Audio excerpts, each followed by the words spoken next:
Paris ఒలింపిక్స్లో 2 కాంస్య పతకాలు సాధించిన యువ షూటర్ మను భాకర్ను 40 బ్రాండ్ సంస్థల నుంచి బ్రాండ్ ప్రచారకర్తగా చేయాలంటూ ఆఫర్లతో ఆశ్రయించినట్లు ఆమె ఏజెన్సీ సీఈఓ వెల్లడించారు.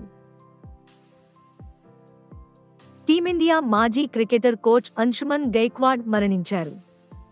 ఇటీవల ఆయనకు మాజీ క్రికెటర్ల విజ్ఞప్తి మేరకు బీసీసీఐ ₹1 కోటి సహాయం చేసింది.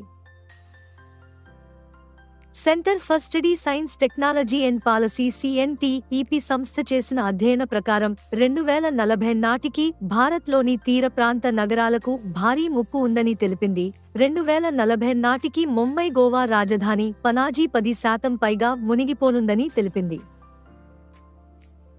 ఇటీవల కేరళలోని వయనాడ్ ప్రాంతంలో కొండ చర్యలు విరిగిపడటంతో భారీ ప్రాణ నష్టం జరిగింది. కేరళ పోలీసులు డార్క్ టూరిజంపై హెచ్చరిక చేశారు.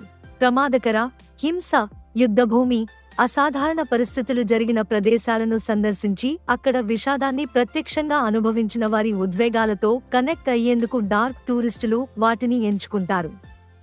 దీనినే డార్క్ టూరిజం అంటారు.